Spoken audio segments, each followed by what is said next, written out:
Morning， 我们现在呢在波多的第二天，早上7点半左右，我们要先去那个外面有青色瓷砖的那个 Chapel， 它叫 Chapel of Souls， 再去 Market 逛逛，对，避开人潮，它 Market 8点就开了。耶，有韩超欸。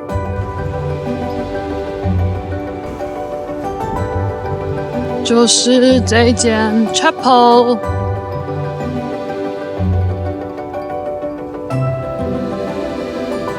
我们现在呢就在 Chapel of Souls， 那它最有名的呢就是外面这个外观，就是葡萄牙特有的瓷砖的这个外观。那建议大家非常早来，因为平常经过的时候一堆人会挤在那边拍照，所以就是可能没有办法拍到都没有人的画面。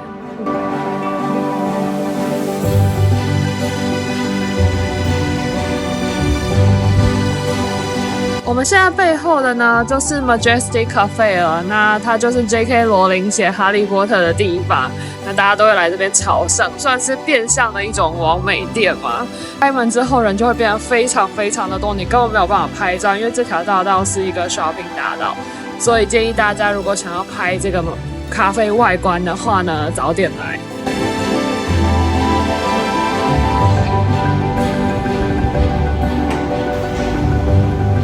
我们现在呢就在4级这里，背后这家店呢是民宿人推荐的蛋挞店。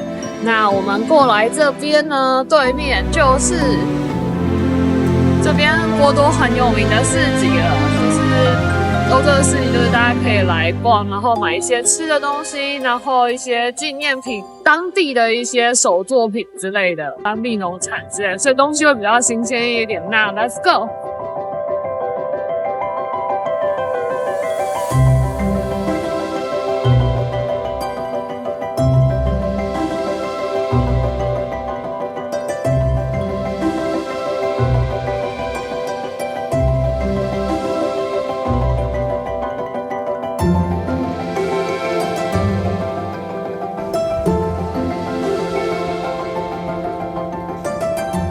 我们现在呢就在这个4级的里面，那我现在人在3楼，可以看到下面的屋顶。我原本想说上来可以拍到下面整个全景在卖什么，但是没有办法。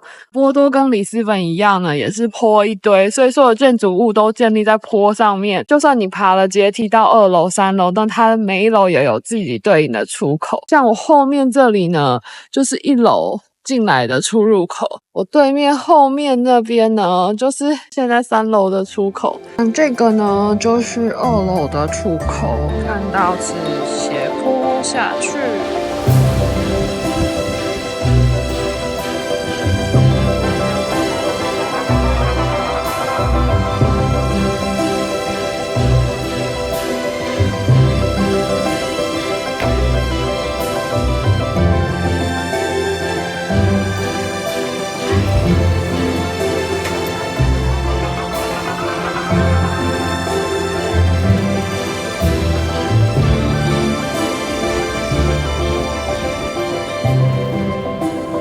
他们家的蛋挞比起里斯本创始店的奶味更重一点，更甜一点，但是也蛮好吃的。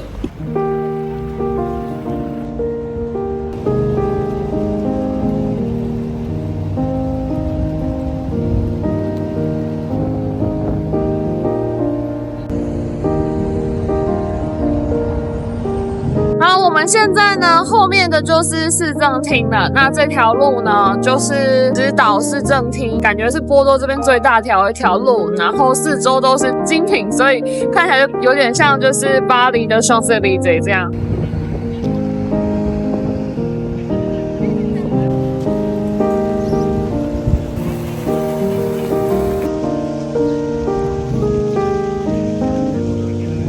这间教堂也是因为外面的瓷砖而闻名，在波多大学的对面。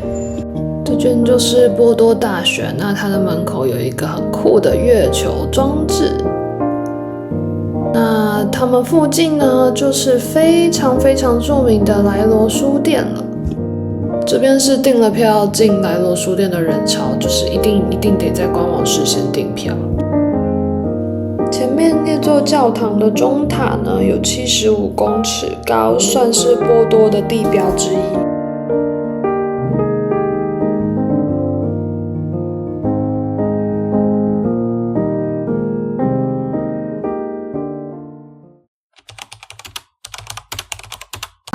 今天在波多的最后一天呢，要趁早去拍像车站的，然后桥之类的，前几天都没有拍到，因为人真的超多，就是你一站停下来就会就是人就一直过去，如果没有办法好好的就是拍照，然后又非常的嘈杂，所以呢，我今天现在6点半起来，太阳刚升起就要去补拍还没有拍到的东西。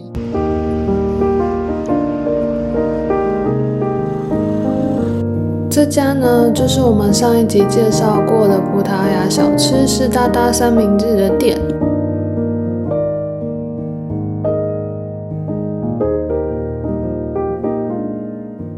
我们现在背后的这座教堂呢，也是波多著名其中一个有外墙有瓷砖铺的教堂之一。那它没有那个 Chapel and Souls 那么多的瓷砖。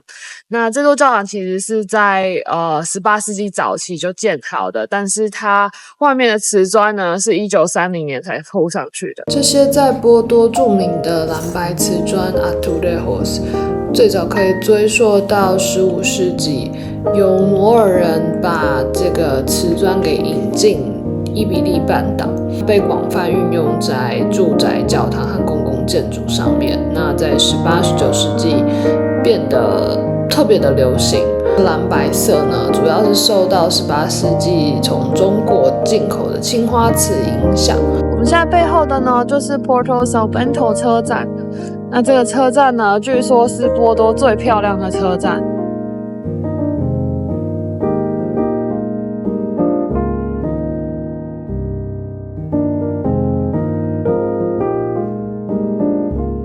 我们现在在的这个车站呢，就是波多的最主要的中央的车站。那这边的车站呢，好像只有短程的，那比较长程呢是在外面，所以我们从里斯本搭高铁过来不会在这个车站。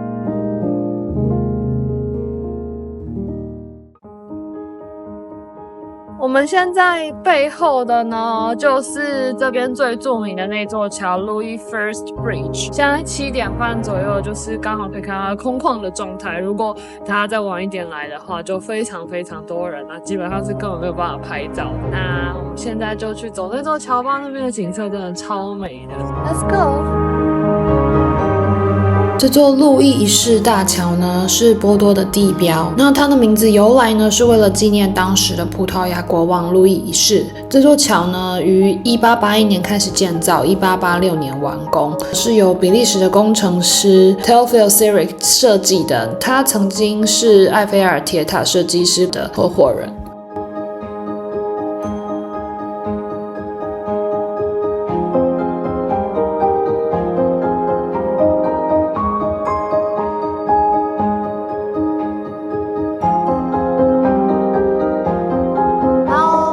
现在呢，就走完这座桥了，大家可以看到后面真的很漂亮。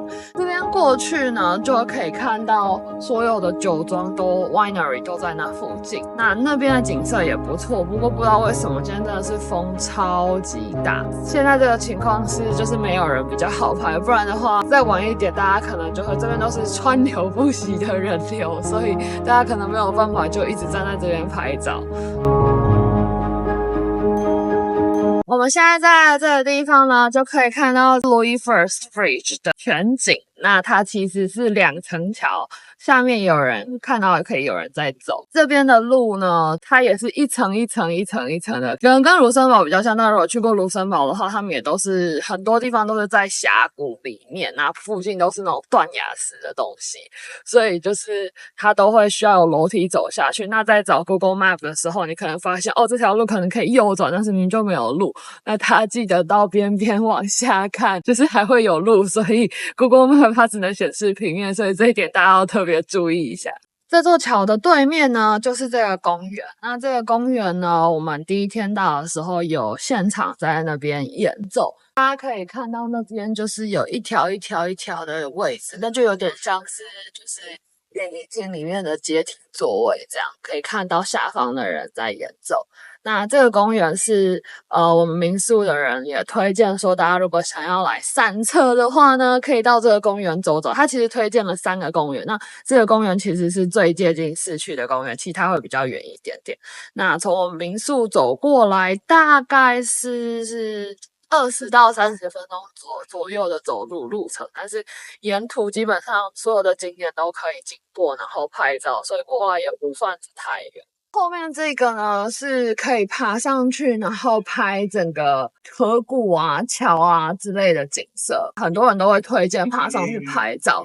不过我们刚刚 check 了一下，我发现其实白天拍起来不怎么样，就是晚上它可以开到整个灯光夜景，然后整个河谷的就是房子都是亮着的，那边比较好看。所以我们现在呢就先开始。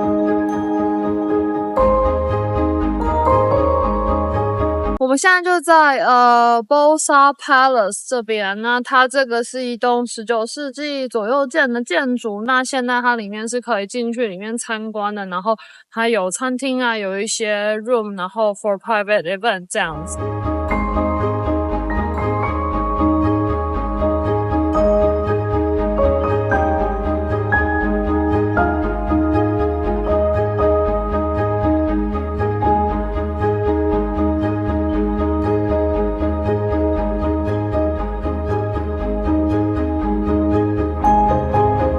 这个书店真的很夸张耶，就算有事先订票，你还是排成这样。